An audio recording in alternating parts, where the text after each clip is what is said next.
Thoughts and action में आपका स्वागत है और हमारी आज की मूवी है साल 2018 की Don Lee starring Korean crime movie unstoppable.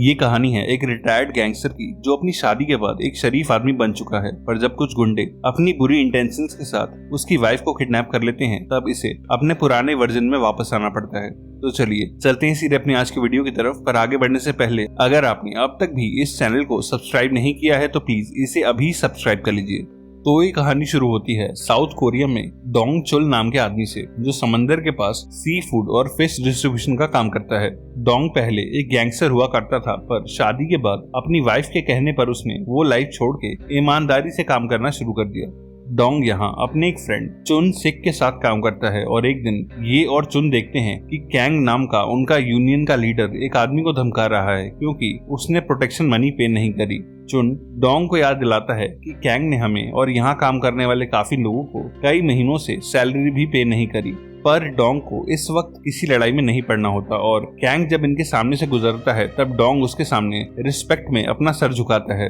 तभी डोंग को एक आदमी का फोन आता है और वो उससे मिलने जाता है। दरअसल डोंग को ये काम छोड़ के अपना खुद का बिजनेस शुरू करना होता है, जिसके लिए उसने कई बिजनेसेस में अपने पैसे इन्वेस्ट करे होते हैं और ऐसे ही डोंग ने क्रैब के बिजनेस में भी इन्वेस्ट किया होता है, क्योंकि सी फूड के बिजनेस में क्रैब्स हाई क्वालिटी फिश से भी ज्यादा महंगे बिकते हैं और डोंग का सप्लायर उसे कोई मामूली क्रैब नहीं बल्कि सबसे बड़ा किंग क्रैब का एक सैंपल दिखाता है। और क्रैब का साइज और क्वालिटी देखने के बाद डॉन उसे इसका एक बड़ा ऑर्डर देता है, जिसके साथ वो उसे 1 लाख वॉन का चेक भी देता है, जो पैसे उसने बैंक से लोन लिए थे। नेक्स्ट सीन में हमें डोंग की वाइफ जीसो दिखाई जाती है, जो डॉन की ही तरह मेहनती है और घर चलाने के लिए एक ओल्ड एज होम और रेस्टोरेंट में डबल शिफ्ट में काम करती है। अपनी अपनी शिफ्ट्स खत्म करने के बाद डोंग जीसू को घर जाने के लिए पिक करता है और रास्ते में वो उससे डरते हुए पूछता है कि क्या उसे किंग क्रैब के बिजनेस में इन्वेस्ट करना चाहिए। जो सुन के वो डोंग के कान पकड़ लेती है और उस पर चिल्लाने लगती है, क्योंकि डोंग पहले भी कुछ ऐसे बिजनेस में उनकी सेविंग्स का पैसा लगा चुका है जिनमें उसके साथ स्कैम हो गया था और वो इस काम के लिए उसे मना कर देती है। उसी शहर में हम की टाई नाम के एक लोन शार्क और गैंगस्टर को देखते हैं, जो अपने कुछ आदमियों के साथ एक बिल्डिंग के एक घर में जाता है। उस घर का दरवाजा तोड़ने के बाद की टाई के गुंडे एक आदमी को बुरी तरह पीटने लगते हैं, क्योंकि वो अपना उधार लिया हुआ पैसा वापस नहीं कर पा रहा। की टाई एक ईंट से उसका सर फोड़ने वाला होता है जब उस आदमी की जवान बेटी वहां आ जाती है और वो उसे देख के खुश होता है, क्योंकि उसे खूबसूरत लड़कियां बेहद पसंद होती हैं और वो उस आदमी के कर्जे के बदले उसकी बेटी को उठा के ले जाता है।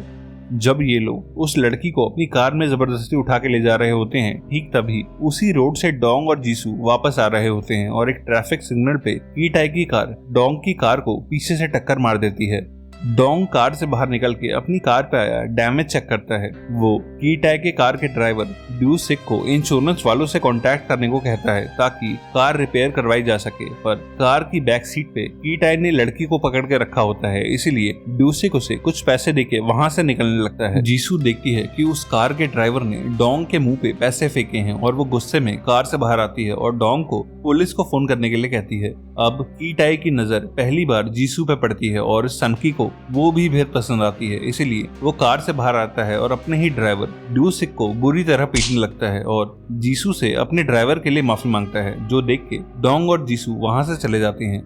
अगले दिन डोंग कैंग के ऑफिस जाता है और उससे अपनी रोकी हुई सैलरी मांगता है, पर कैंग उसे सिर्फ एक छोटा अमाउंट देके इग्नोर कर देता है, जिस पर डोंग को बेहद गुस्सा आता है, पर वो खुद को कंट्रोल करता है। इसके बाद वो चुन से मिलता है, जहां उन्हें पता चलता है कि उनका किंग क्रैब का कंसाइनमेंट अभी चाइना के पोर्ट पे रुका हुआ है। ये सुनकर दोनों बेहद अपसेट होते हैं और डोंग को लगता है कि शायद इस बार भी उसका इन्वेस्ट किया हुआ पैसा डूब जाएगा और उसे डर होता है कि इस इन्वेस्टमेंट के बारे में जानकर जीसू उन पे बेहद नाराज होगी।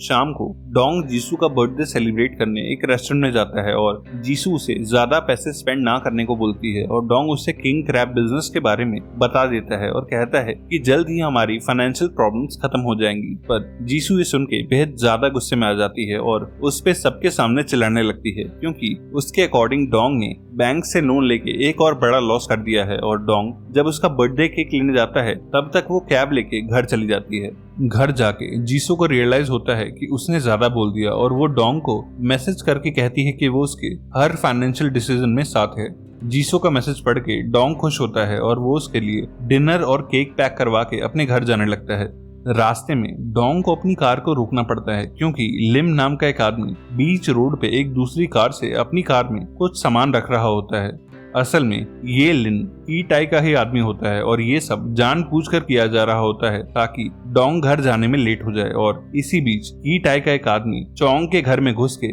जीसो को बेहोश कर देता है और उसे किडनैप करके अपने साथ ले जाता है। जब डोंग घर आता है तो वो देखता है कि जीसो गायब है और उनका अपार्टमेंट भी बिखरा पड़ा है और वो पैनिक करने लगता है और पुलिस स्टेशन जाके रिपोर्ट कराता है। पुलिस उसे अपने घर के बाहर लगे सीसीटीवी की फुटेज दिखाती है, पर किडनैपिंग से पहले किसी ने कैमरास की वायर काट दी होती है, इसीलिए उसमें कोई अननोन एक्टिविटी कैप्चर नहीं होती। पुलिस स्टेशन से बाहर आते हुए डोंग को की टाई का कॉल आता है और वो उसे जीसो की रोती हुई आवाजें सुनाता है और कहता है कि तेरे घर के फ्रिज पे एक बिजनेस कार्ड रखा है और उस पे दिए गए एड्रेस पे आके मुझसे मिल। उस रेस्टोरेंट में जाके डोंग को एक बैग मिलता है जो पैसों से भरा होता है और की टाई डोंग से फोन पे कहता है कि ये तेरी बीवी की कीमत है और वो अब कभी वापस घर नहीं आएगी। डोंग वो सारे पैसे ले जाके पुलिस को दिखाता है और उसका सारा केस सुनने के बाद पुलिस कहती है कि ये एक ह्यूमन ट्रैफिकिंग का केस लगता है और वो इसमें कुछ खास नहीं कर पाएंगे। स्टेशन के नोटिस बोर्ड पे उसे जीसू की तरह कई और लड़कियों की फोटो नजर आती है और उसे पता चलता है कि ऐसी और भी लड़कियां इसी तरह गायब हो चुकी हैं और किसी का भी अब तक कोई पता नहीं चला। उसे पुलिस से किसी हेल्प की कोई उम्मीद नहीं होती, इसीलिए वो डिसाइड करता है कि वो खुद ही अपनी वाइफ को ढूंढ निकालेगा। वो चुन के साथ एक प्राइवेट डिटेक्टिव बियर से मिलता है जो किसी को भी ढूंढ सकता है, लेकिन बियर इस काम के लिए काफी ज्यादा पैसे मांगता है। पर डोंग अब तक की टाई से मिले सारे पैसे पुलिस को दे चुका होता है जो उन्होंने अपने एविडेंस लॉकर में रख लिए होते हैं।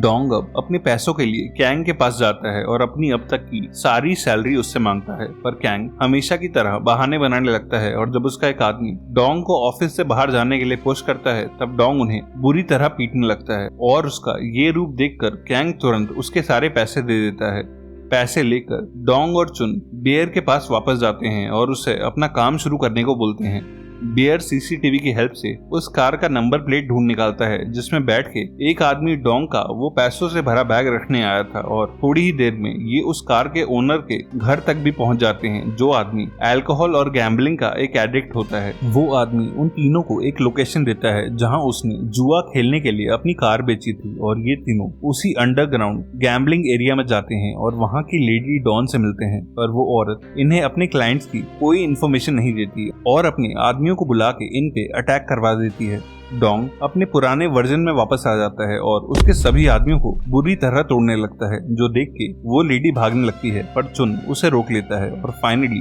वो औरत उन्हें एक नाइट क्लब का कार्ड देती है और कहती है कि इस नंबर प्लेट की कार इसी नाइट क्लब में यूज होती है और डोंग वो कार्ड लेके उस क्लब में जाता है। वहां जाके डोंग को पता चलता है कि ये कार्ड पुराना है और नाइट क्लब के नए ओनर के पास ऐसी कोई कार नहीं है, पर क्लब से बाहर आते हुए उसे एक वैन दिखाई देती है जिसमें से कई लड़कियां बाहर आ रही होती हैं और उस कार का ड्राइवर वही लिन नाम का आदमी होता है जिसने उस रात डोंग का रास्ता रोका था और डोंग उसे देखते ही समझ जाता है कि यह आदमी जरूर कुछ जानता होगा और डोंग उसके पास जाके उससे बात करने की कोशिश करता है, पर लिन अपनी गाड़ी भगा लेता है और डोंग उसे पकड़ नहीं पाता। तभी उसे पुलिस स्टेशन से एक फोन आता है कि उन्हें आज जीसो जैसी एक लड़की की डेड बॉडी मिली है और उसे बॉडी की पहचान करने के लिए स्टेशन बुलाया जाता है। वो फोटोज देखते वक्त डोंग काफी नर्वस होता है, पर वो बॉडी जीसो की नहीं होती और अगले दिन बियर इन्वेस्टिगेट करके डोंग को एक शॉकिंग न्यूज देता है। बियर कहता है कि मरने वाली ये औरत पिछले 2 साल से मिसिंग थी, पर मिसिंग होने से पहले वो एक हॉस्पिटल बेड पे कोमा में थी और उसके हस्बैंड ने एक बार पुलिस को खुद आके बताया था कि उसके गायब होने के लिए वो जिम्मेदार था।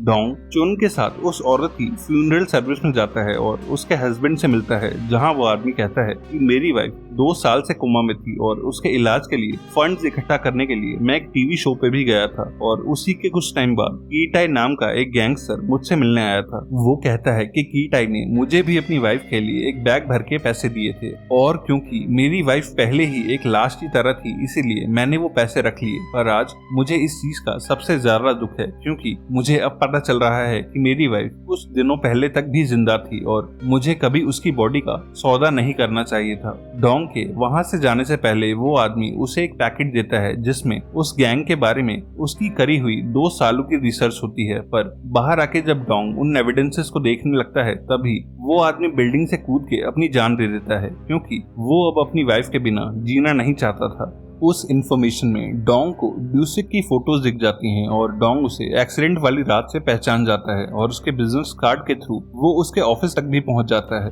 ड्यूसिक डोंग से मिलता है और उसे पहचानने से मना कर देता है, इसीलिए डोंग उसे उसके ऑफिस से उठा के अपने साथ ले जाता है। ड्यूसिक को बियर के ऑफिस में लाया जाता है जहां उसे घंटों टॉर्चर भी किया जाता है, पर वो कुछ नहीं बोलता। तभी उसे की टाई का वीडियो कॉल आता है जिसके साथ जीसो भी होती है और वो डोंग को ड्यूसिक को मारने का ऑर्डर देता है क्योंकि उसे लगता है कि उसने डोंग को सब बता दिया है और डोंग के मना करने पर वो जीसो को पूल में डुबा के मारने लगता है और उसे रोकने के लिए डोंग उसके सामने ड्यूसिक का गला घोट के उसे मार देता है। की टाई उससे कहता है कि अगर तुझे अपनी वाइफ वापस चाहिए तो आज रात तक मेरे दिए हुए पैसे मुझे वापस करने होंगे और उसकी कॉल डिस्कनेक्ट होने के बाद हम देखते हैं कि डोंग एक थप्पड़ मार के ड्यूसिक को होश में लाता है क्योंकि ड्यूसिक अभी भी जिंदा होता है और डोंग ने सिर्फ उसके गले की एक नस प्रेस करके की टाई के सामने उसे बेहोश किया था। ड्यूसिक कहता है कि की टाई किसी का सगा नहीं है और वो सबको उसके बारे में बताने लगता है कि कैसे की टाई गरीब आदमियों को अपने लोन के जाल में फंसा के आज तक उनके घर की